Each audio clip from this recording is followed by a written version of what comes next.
Bonjour à toutes et à tous, merci de prendre le rendez-vous de ce 12h45. Voici le sommaire. C'est une tendance qui fait tabac aujourd'hui et qui passe pour une nouveauté, les tresses chez les hommes. Effet de mode ou frime, on en parle dans un instant.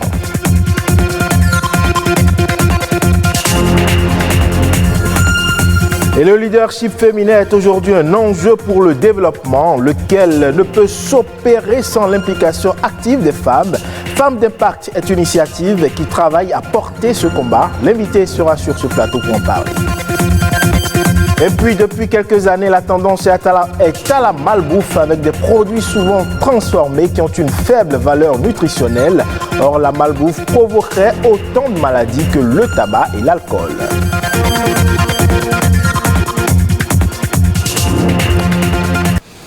Bienvenue à vous si vous nous rejoignez. Jusqu'ici, impensable, eh bien les tresses pour hommes tendent aujourd'hui à se démocratiser. Pratique exclusivement féminine, il y a encore peu, se tresser les cheveux devient aujourd'hui la tendance en termes de mode capillaire chez les hommes.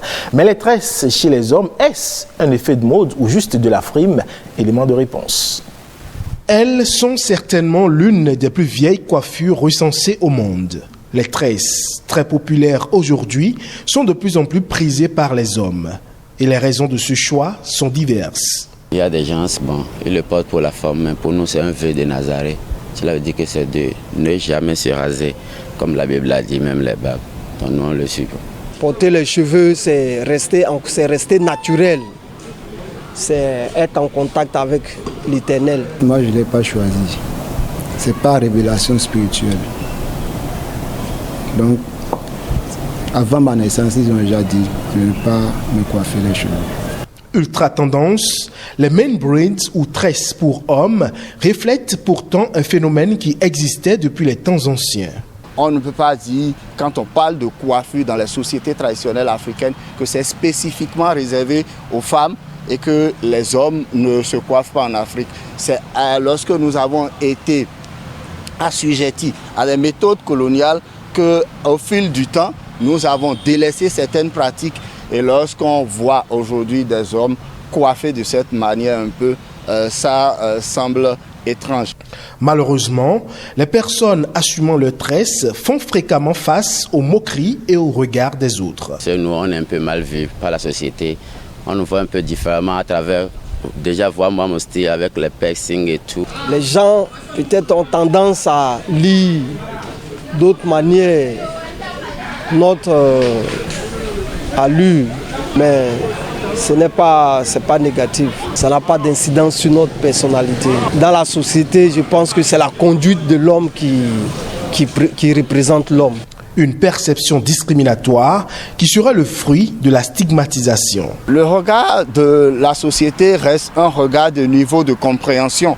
Si vous jugez quelque chose, vous ne pouvez juger que par rapport aux informations que vous détenez.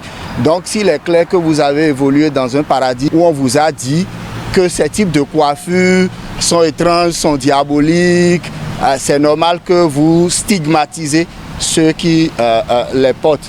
Il nous revient à nous, qui sommes des initiés, de pouvoir donner le bon exemple pour que de plus en plus le regard que les gens portent sur les porteurs de ces coiffures dans la société africaine change. Autant chez les femmes que chez les hommes, les tresses, au-delà d'être un effet de mode, apparaissent plutôt comme un choix. Comment promouvoir alors les femmes qui, de par leur rôle, leur fonction, leur profession, initiative et projet, apportent une contribution à la construction de leur pays? C'est là tout le sens du combat que mènent Femmes d'impact. On installe notre invité.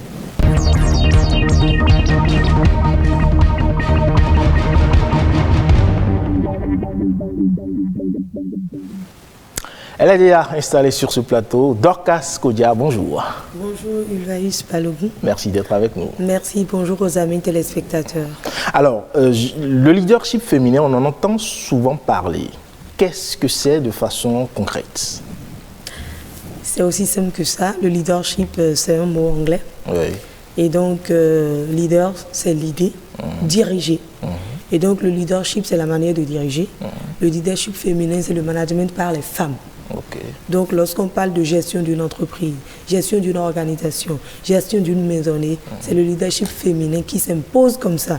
Et c'est beaucoup plus positif parce que quand la femme manage, gère et mène à bien les projets, ça montre vraiment que son leadership est impactant et positif. Donc, le leadership féminin, pour nous, c'est dans une option et c'est dans une optique assez positive. Alors, pourquoi, à votre avis, est-ce qu'il faut prioriser un leadership féminin? Est-ce qu'il y a une différence qu'on fait avec le leadership masculin? On dit pas leadership, en fait, tout simplement. on parle, parce que quand on parle de leadership, c'est le management, et on sait que les femmes ont été longtemps à la traîne. On ne voyait que les hommes au départ et jusqu'à un passé récent. Et dès lors que la femme a commencé à étudier, à obtenir de grands diplômes et à avoir accès aux postes de décision, dans ce cas, il faut beaucoup plus mettre le qualificatif féminin pour montrer que nous sommes passés de l'étape de leadership simple, qui est masculin, au leadership féminin. Donc moi, je suis dans le leadership féminin. Je suis une femme leader et je manage, je motive les autres femmes à être leaders également. Parce que le leadership féminin participe encore plus au développement parce que lorsque la femme est quelque part, c'est le sel qui vient dans la sauce, c'est le sucre qui vient dans la bouillie. Nous venons donner du ton à ce que vous, les hommes, vous faites. Parce qu'on ne vous déclare pas une guerre, on est là pour vous aider, on est là pour vous appuyer, pour mieux colorer les choses, pour que ce soit beaucoup plus agréable. Alors justement, pour un leadership féminin encore plus renforcé, il y a cette initiative-là, Femmes d'Impact. Qu'est-ce que c'est? Alors, Femmes d'Impact, c'est d'abord un concept, avant d'être un réseau aujourd'hui. C'est un concept qui vise à valoriser les femmes qui se battent, les femmes qui innovent, parce que la femme a un triple casquette.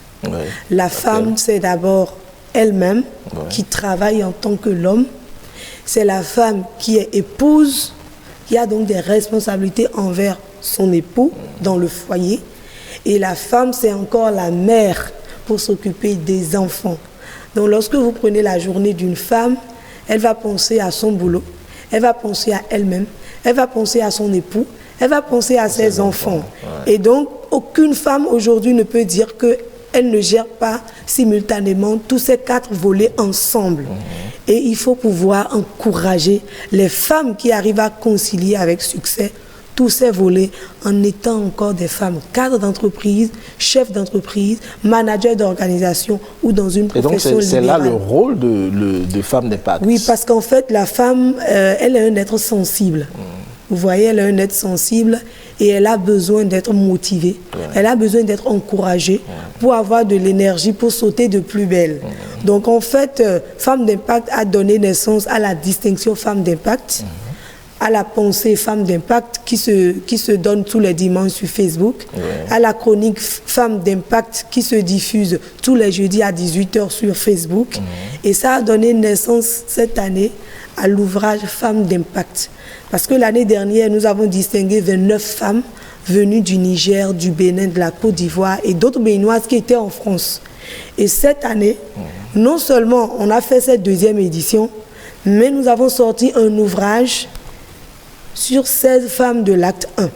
Et l'ouvrage dit quoi? L'ouvrage les présente seulement? L'ouvrage présente ces 16 femmes. L'ouvrage a recueilli des témoignages auprès des personnes proches de ces femmes. L'ouvrage présente le concept Femmes d'Impact et la promotrice que je suis, donc dans une première partie. Dans une deuxième partie, l'ouvrage a présenté les 16 femmes d'impact qui sont dans l'ouvrage. Et dans une troisième partie, nous avons associé ce qu'on appelle la reconnaissance des femmes inspirantes. Parce que les femmes d'impact, pour la plupart, c'est de 30 à 50, 55 ans. Mais les femmes inspirantes, elles vont jusqu'à 70, 75 ans. Et ces femmes-là, c'est des femmes qui n'ont plus rien à démontrer parce qu'on les connaît. Quand on appelle leur nom quelque part, on sait qu'elles ont impacté. Alors, quel est le sens ou l'objectif avec cet ouvrage? J'oubliais avant de finir, la 4e partie, on a associé les hommes. Parce qu'on ne peut pas mener un combat de leadership féminin sans... On a besoin de vous, parce que c'est vous qui nous donnez de l'énergie, c'est vous qui nous protégez à part Dieu, c'est vous qui nous faites beaucoup de choses. Donc on ne peut pas faire du leadership féminin une réussite en dehors des hommes. La preuve, hier nous étions donc à Femmes d'Impact, acte 2. J'étais là jusqu'à 1h du matin, après que tous les invités soient partis. Mon époux était assis, il m'attendait. Mais s'il n'était pas associé, il ne pouvait pas le faire. Pour dire qu'on a besoin des femmes pour réussir le leadership féminin. Alors je demandais le livre, quel est l'objectif? L'objectif du livre, c'est non seulement de révéler ces femmes, de leur donner de la visibilité, mais de frayer un chemin à la jeunesse. Parce que tous les hommes qui sont intervenus dans cet ouvrage, ils sont au nombre de 8 contributeurs, ils ont parlé du rôle de la femme dans la société. Et un jeune homme qui lit cet ouvrage connaîtra la valeur de la femme avant de se marier et saura qu'on ne s'amuse pas avec une femme.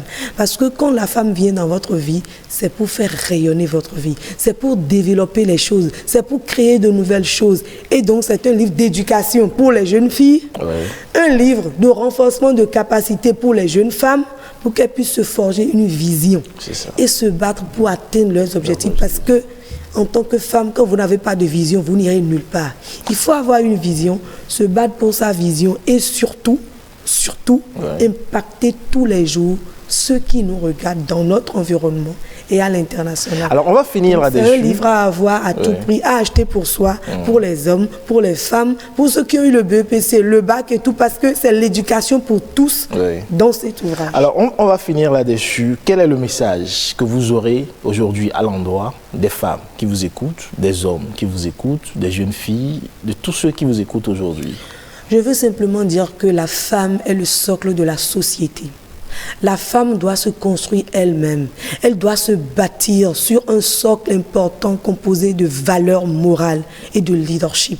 Parce que quand vous ne vous donnez pas à vous-même de la valeur, personne ne vous donnera de la valeur. Et donc, il faut un travail sur soi. Il faut une confiance en soi pour pouvoir aller de l'avant. Et le livre Femmes d'Impact est le livre qu'il vous faut. Vous devez l'avoir. Vous devez le lire pour mieux impacter les autres. Et je demande donc aux autorités, au gouvernement de promouvoir cet ouvrage pour que cet ouvrage soit dans toutes les institutions, dans tous les rôles d'attente de nos ministères et partout pour que les gens puissent lire et découvrir les femmes d'impact. Et quand les autorités, quand les institutions, quand les organisations ont besoin de recruter des femmes pour des missions précises, ils peuvent venir prendre le livre Femmes d'impact pour trouver les meilleures adresses. Merci Dorcas Kodia. Je rappelle que vous êtes l'initiative de Femmes d'Impact. Oui, merci. Merci d'être passé sur ce plateau. À Restez bientôt avec moi. On va parler à présent de la malbouffe, cette mauvaise habitude alimentaire que nous avons. Sachez-le, la nourriture riche en graisse, en sucre, en sel ou en calories et pauvre en nutriments est considérée comme étant de la malbouffe. Mieux, la malbouffe est tout simplement assimilée à une mauvaise alimentation. Elle est même source de maladies graves et porterait même atteinte au cerveau humain. Plus de détails à travers cet élément. Burger, pizza, soda, beignets, gâteaux apéro, frites à la mayonnaise. Ces aliments fondent dans la bouche. Mais attention, leur forte teneur en lipides, sucre et sel ne fait pas du bien à l'organisme. Ces aliments sont nuisibles à la santé et donc fortement déconseillés. Vous y avez droit uniquement le 21 juillet. C'est de cette façon que la communauté internationale célèbre la journée mondiale de la malbouffe. Une occasion pour sensibiliser la population sur les conséquences de ces aliments sur la santé. Dans tous les pays du monde se retrouvent des bars de restauration rapide, des junk food, des fast food, des baraques à frites et bien d'autres types d'alimentation rapide. Malheureusement, la consommation accrue de ces types d'aliments fait accroître la population d'obèses et de personnes en surpoids. Selon les spécialistes, manger mal peut tuer. La mauvaise alimentation est aujourd'hui la première cause de mortalité au monde, entraînant ainsi des maladies cardiovasculaires, les cancers ou encore le diabète. Selon une étude publiée en 2017 dans la revue The Lancet, chaque année, 11 millions de personnes meurent d'une mauvaise alimentation. Ces chiffres représentent 3 millions de plus que les décès liés à la consommation du tabac. Il devient donc indispensable pour chaque être humain de faire passer l'information sur ces chiffres et de sensibiliser la population mondiale sur les conséquences désastreuses de la malbouffe, d'autant que les tendances actuelles sont au bien-être. Afin de limiter les dangers, il est conseillé de cuisiner soi-même son repas et d'adopter de bonnes habitudes alimentaires. N'hésitez donc pas à prendre conseil chez les nutritionnistes. Et ce sera tout pour ce 12h45 à retrouver sur le site de l'ORTB, le 3 w.ortb.bj. Merci pour votre aimable attention. Rendez-vous à 19h45 pour le journal du soir.